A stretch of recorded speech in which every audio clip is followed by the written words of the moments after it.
Assalamualaikum warahmatullahi wabarakatuh. Salam guru penggerak. Saya Sartika SPD, calon guru penggerak angkatan 9 dari SD Negeri Margajaya. Pada video kali ini saya akan memaparkan kesimpulan dan refleksi pemikiran Ki Hajar Dewantara pada modul 1.1 koneksi antar materi. Menurut pemikiran Ki Hajar Dewantara, pendidikan adalah tuntunan di dalam hidup tumbuhnya anak-anak. Maksudnya, pendidikan menuntun segala kekuatan kodrat yang ada pada anak-anak agar mereka dapat mencapai keselamatan dan kebahagiaan yang setinggi-tingginya. Pada dasarnya, guru hanya bisa menuntun, memberi contoh, membangun semangat, dan memotivasi anak seperti semboyan Ki Hajar Dewantara. Ing ngarso sung tulodo, ing madio mangunkarso, dan tutwuri handayani. Semboyan Ki Hajar Dewantara tersebut perlu kita pahami dan kita laksanakan untuk membawa perubahan pendidikan menjadi lebih baik. Menurut Ki Hajar Dewantara, pendidikan adalah tempat persemaian benih-benih kebudayaan dalam masyarakat. Pendidikan dapat menjadi ruang berlatih dan bertumbuhnya nilai-nilai kemanusiaan yang dapat diteruskan atau diwariskan.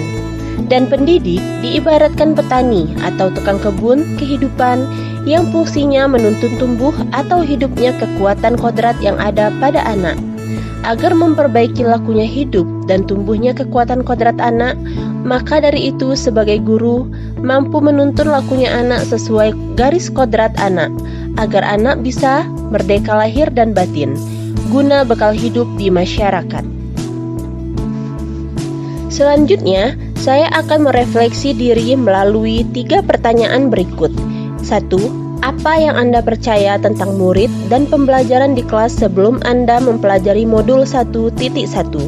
Kedua, apa yang berubah dari pemikiran atau perilaku Anda setelah mempelajari modul ini?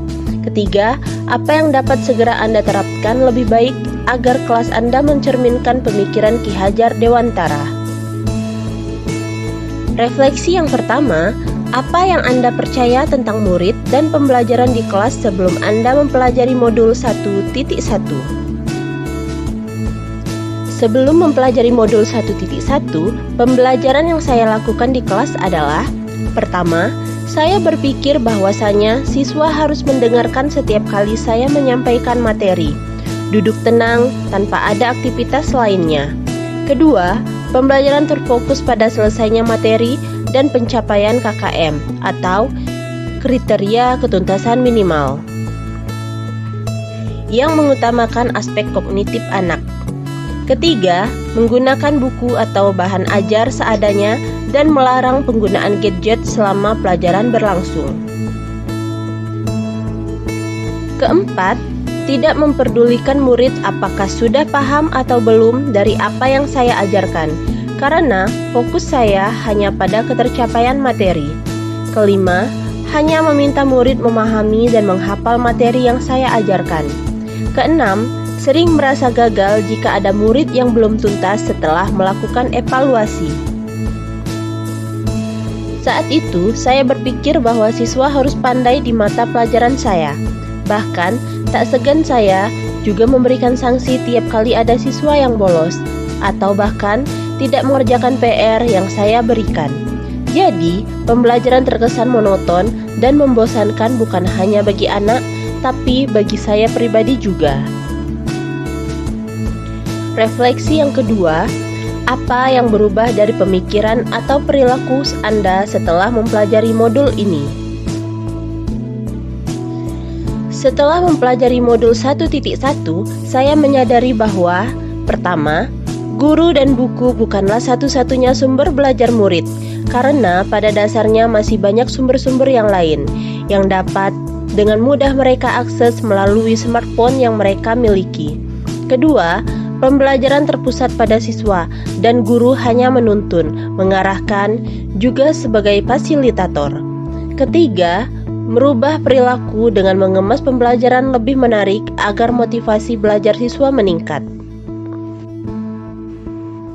Keempat, Guru memberikan kebebasan pada anak untuk menyelesaikan tugas sesuai dengan kemampuan, minat, bakat, dan kreativitasnya.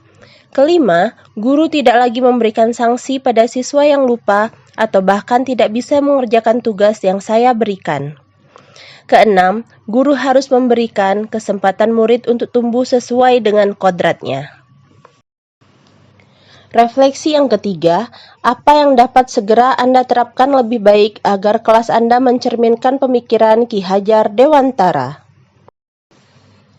Yang dapat segera saya terapkan dalam pembelajaran di kelas antara lain, pertama, merancang pembelajaran yang inovatif dan interaktif dengan melibatkan murid sesuai metode student center. Kedua, menerapkan pembelajaran abad 21 yang berpikir kritis, kreatif, komunikasi, dan kolaborasi sesuai dengan konsep memerdekakan anak. Ketiga, mengenali karakter murid dengan menjalin komunikasi yang baik. Keempat, pembelajaran tidak lagi menuntut tetapi menuntun.